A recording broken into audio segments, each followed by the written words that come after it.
நடுராத்திரியில Noida film city ரொம்ப வெறிச்சோடி போயிருக்கு. அப்பாஸ் அந்த ரோட்ல ரொம்ப கோவமா நடந்து போயிட்டு இருக்காரு.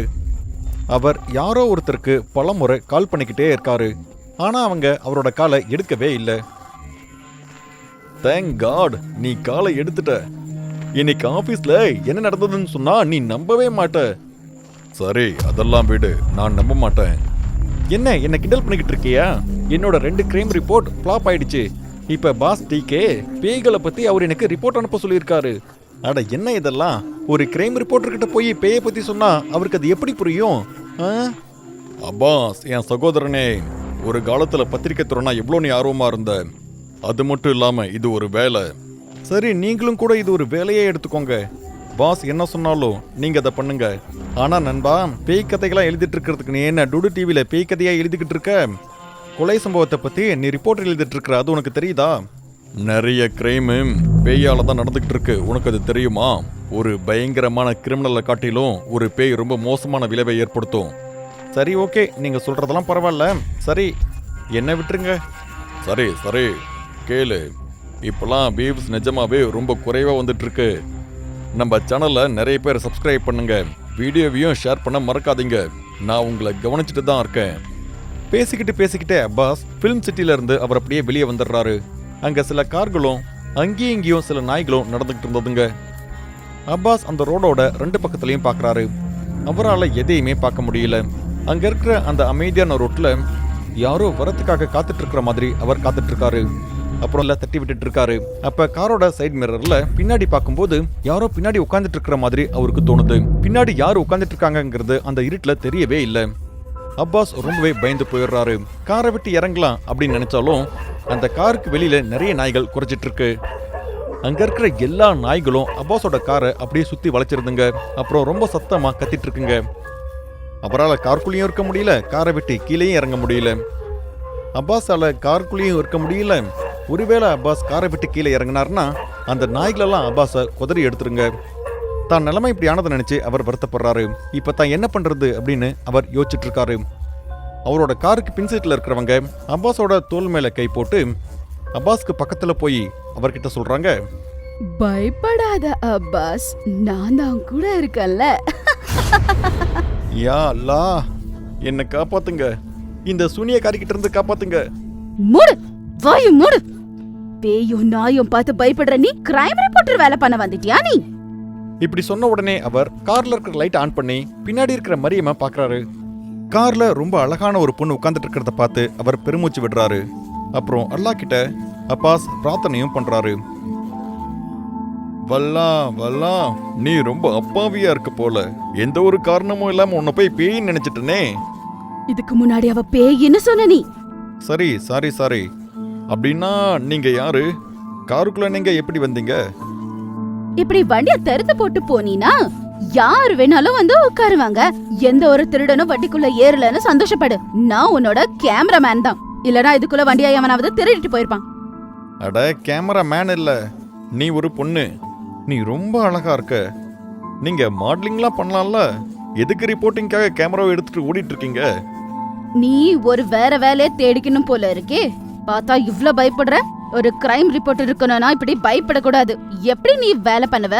சரி வண்டிய ஓட்டு. அப்பாஸ் காரை ஸ்டார்ட் பண்ணிட்டு முன்னாடி போறாரு. அங்க இருக்கிற நாய்கள் எல்லாம் துரத்த ஆரம்பிக்குது.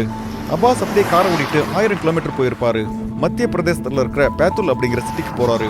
ஒவ்வொரு வருஷமும் ஸ்ராத் பக்ஷா அமாவாசையில நர்மதா ஆற்றங்கரையில பேய்களோட கண்காட்சி நடக்கும். அவங்க போய்கிட்டே இருக்கும்போது அப்பாஸ் அமைதியா காரை ஓட்டிக்கிட்டே இருந்தாரு. பின்னாடி உட்காந்துட்டு இருக்கிற மரியம் போன் யூஸ் பண்ணிட்டு இருந்தாங்க. நீங்க டூடு டிவி பாப்பீங்களா? தினமும் தான் பாப்பேன். ஆனா பஞ்சம் பிரகாஷோட புது சீரீஸ் வந்திருக்கே, அத நான் பாத்துக்கிட்டு இருக்கேன். நல்லா இருக்குமே. அப்புறம் நீங்க உங்க பேர் என்ன சொன்னீங்க? இது வரைக்கும் நான் எதுவுமே சொல்லல. ஆமா, ஆனா இப்போ சொல்லுங்க. மரியம், என்னோட பேரு மரியம். பேரை கேட்ட உடனே அப்பாஸ் காரை நிறுத்திடுறாரு. அந்த ஹைவேல ரொம்ப தூரம் வரைக்கும் எந்த ஒரு காரும் வரவே இல்லை. யாருமே இல்லாம அந்த ரோடு வெறிச்சோடி போயிருக்கு. அங்க யாருமே இல்லாததால அந்த இடமும் ரொம்பவே அமைதியா இருந்தது. அந்த ஹைவேல கார் நிறுத்தின உடனே அந்த இடத்துல அந்த காரோட அசார் லைட்டோட சத்தம் மட்டும்தான் கேட்டுக்கிட்டு இருக்கு. மரியம்க்கு ஒண்ணுமே புரியல. தன்னோட பேரை கேட்ட உடனே அப்பாஸ் ஏன் கார் நிறுத்தினார்னு உடனே மரியம் கேக்குறாங்க. அப்பாஸ், அப்பாஸ் என்னாச்சு? வண்டி எதுக்காக நிப்பாட்டுன? சொல்லு, ஏன் எதுவும் பேச மாட்டேங்கிற? என்ன சொல்றது மரியம்? அப்பாஸ் அப்படி சொன்ன உடனே மரியம் பெருமூச்சு விடுறாங்க. அவங்க முன்னாடி இருந்த மாதிரி இப்ப இல்ல. அப்பாஸோட குரல் ரொம்பவே மாறி இருந்தது. அது மரியம்க்கு ஒரு அரக்கனோட குரல் மாதிரி இருந்தது.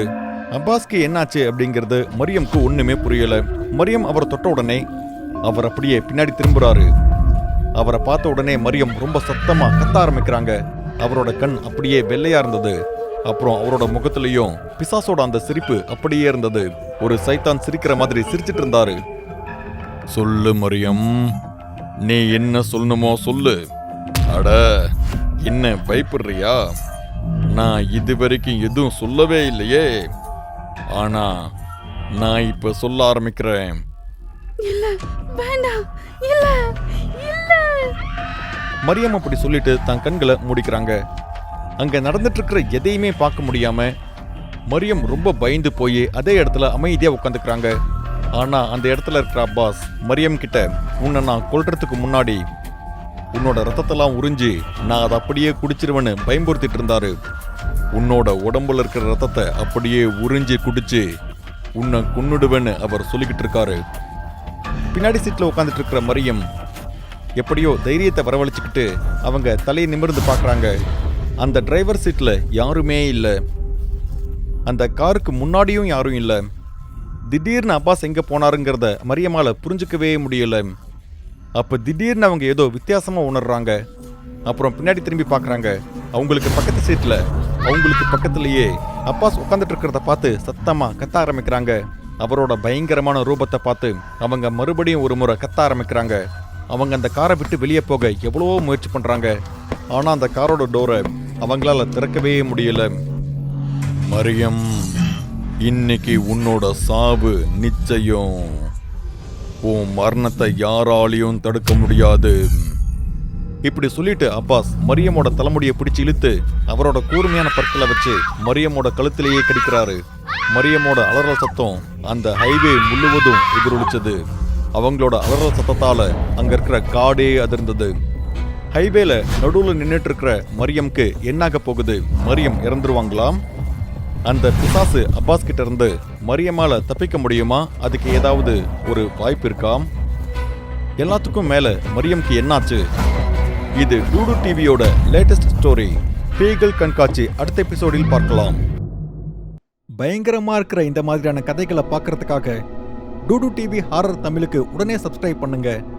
அப்புறம் உங்களோட கதையும் இந்த உலகத்துல இருக்கிறவங்க பார்க்கணும்னு நீங்க ஆசைப்பட்டீங்கன்னா உடனே டூடு டிவி மெயில் அட்ரஸ்க்கு உங்களோட கதையை அனுப்புங்க. அடுத்த பயங்கரமான கதை உங்களோட தான் இருக்கிறதுக்கும் வாய்ப்பு இருக்கு.